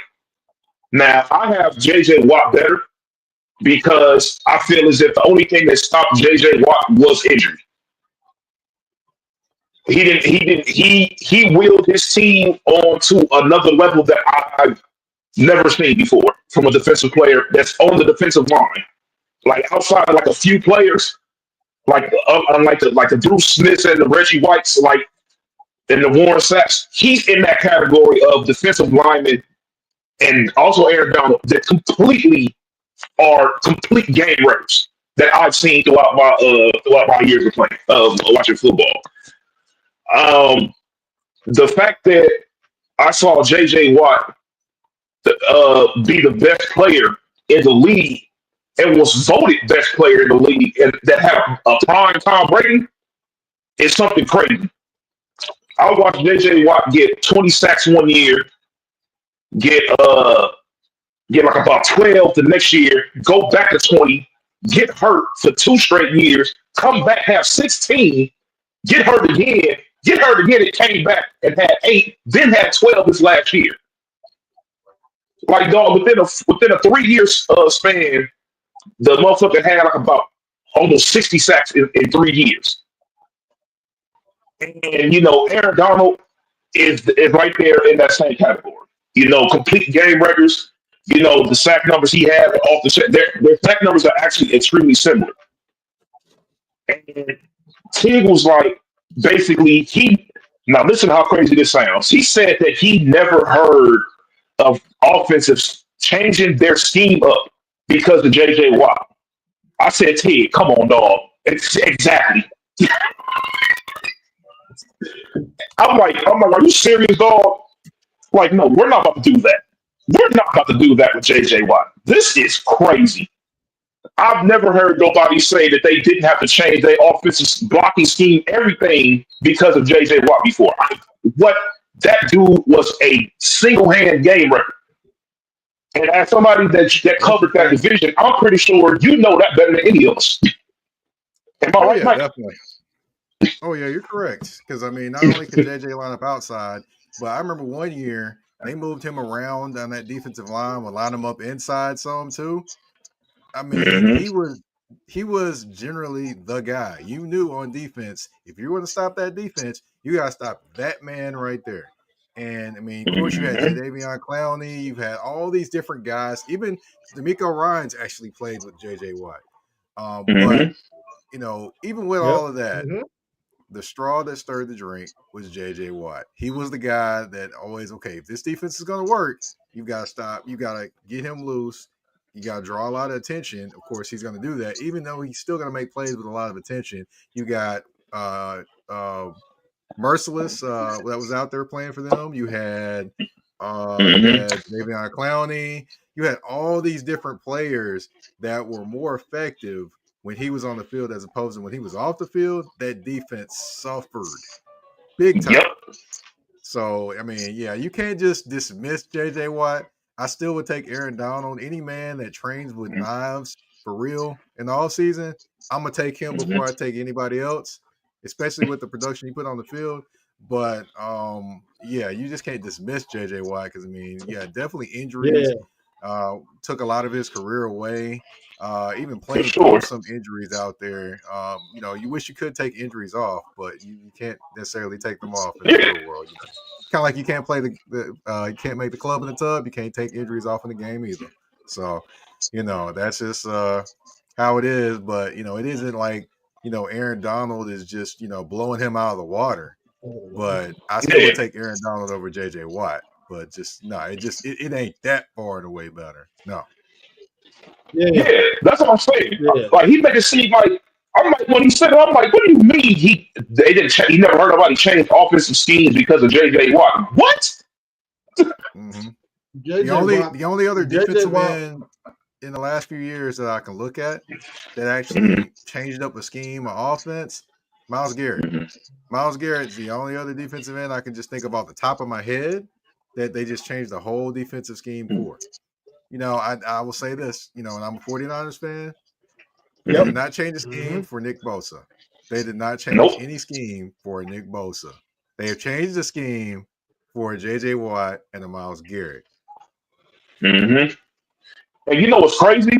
JJ Watt's production was so crazy at his spot that when people be like, oh, he's a defensive end and Aaron Donald's a defensive tackle, I'm like, dog, they played the same exact position. When you look at Wade Phillips' scheme, I would disagree with you there on that one. But go ahead. Nah, they play. Look, because in Wade Phillips' scheme, because JJ Watt talked about it, he said we both did the same exact thing in Wade Phillips' scheme. He said if you look at both of our careers, he said we had our best years when we played within this scheme that was Wade Phillips' scheme. He said we were both asked to do the same exact thing, and we both were highly productive and played that role extremely well. I'll send y'all the clip of it. Here's where I'll disagree with JJ when he's talking about that. And I totally get where he's going. You had a 3-4 defense versus a 4-3 that mostly Aaron Donald played in. He was playing a 3-4-3 technique, I believe. And you had JJ Watt playing in the 3-4, sometimes standing up on the outside, sometimes at the defensive end in the 4-3, and also other times in a 4-3 playing the 3 technique. So he kind of played a little bit more versatility in the roles than what I would say Aaron Donald did. I get where he's coming from at some points, but in other points, it was totally different. Because Aaron Donald, you knew exactly where he was going to be. He wasn't lining up outside and doing all these different things either. JJ Watt was just more versatile in the places he could line up. So that's where I kind of disagree with JJ. Even though I know he's the player, he played it. There were similarities, but I would say the versatility was greater in JJ Watt than it was in Aaron Donald. And you knew what Aaron Donald was going to be. You knew he was going to be inside, and you knew where he was going to come through, but you still couldn't stop him. It's almost like you calling your shot, and he's calling a home run. He hits a home run. There's nothing you can do about it. Mm-hmm. And that's a mic drop right there. And ladies and gentlemen, is calling out names. All right, before we get up out of here, I want to thank Mike Patton for joining us from tour to AFC South. Mike, tell people where they can follow you and what you got going on, brother. Well, you can find me on, of course, the artist formerly known as Twitter. I will say this: I will not ever call it X, because the only X I recognize is DMX and Malcolm X. That is it. So you will find me on the artist formerly known as Twitter at Mike Patton 82. That's MikePatton 82. Of course, Instagram and Threads. You can find me there at that's THA, not THE _general_NP. And of course, touring the AFC South on all listening platforms and YouTube at the Mike Patton Network. All right. Make sure y'all check him out. You got some good reels going up about the AFC South. We got to thank you for joining us on the night. All right, Nick, give your Clippers their final orders before Game 7 tomorrow night. Don't fuck it off. That's all I got to say. All right. Another thing I'm gonna ask. So when we get back here on Tuesday, who's in the semifinals?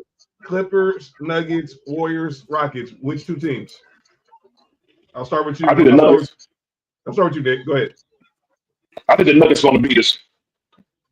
What about before the series? Before the series started, I chose the Nuggets to win. I think that the Houston Rockets are about to win this series. And I hope they do, because guess what? I want to see everybody talk shit about Steph Curry the same way they talk about LeBron. And so for Steph Curry to be the only superstar to blow 2-3-1 leads, let's see what people got to say about that and how much I get brushed out of the world. All right. Ooh, that's interesting. I didn't think about that. Mike, who do you think? Who wins these 2 Game 7s over the weekend? Well, I got the Rockets winning, and I also have the Clippers winning as well. You know, I will say this: there's always room for the Clippers to clip, but you know, I'm still gonna roll with the Clippers because I'm enjoying this Kawhi Leonard redemption arc right now. I ain't mad at you. I hope it continues as well.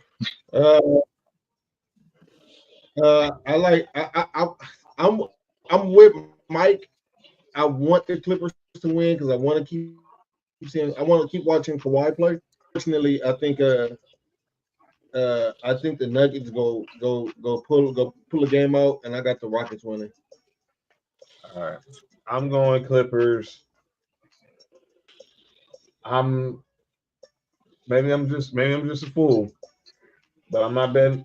Last time a young team was against Steph Curry in the Game 7 with Sacramento, he went for 50 and on the road. So I have that feel. I'm having nostalgia. That is true. Yo, Bella, you good? But we'll see about that. We'll be back on Tuesday. Obviously, the second round of the playoffs. NBA draft combines next week. The lottery is the Monday after Mother's Day. We'll talk about that as well. Or the week after, I think. But make sure y'all follow Mike Patton. You heard all his socials. We'll have them posted up on Twitter and on Instagram as well. Make sure you subscribe to our channel. Again, if you want some merch like our boy, you see the best acts, just hit us up at Sports4U Podcast on X, Instagram, and on TikTok. Follow me, John Watson 0984 on X, Instagram, and TikTok. Mark. Hi, I'm Mark on Instagram. Hi, I'm Mark1 on Twitter. Nick Freeze, 99 Gorilla on X, Instagram, and TikTok. And for Sports4U Podcast, X, Instagram, TikTok, YouTube, Facebook. And we will be back here on Tuesday. Enjoy the weekend. Enjoy the Game 7s. And enjoy all the sports going on this weekend. This has been Sports4U. I'm John. That's Mark. That's Nick Freeze. That's Mike. What do? We will see y'all next week. Be blessed, everybody. Peace.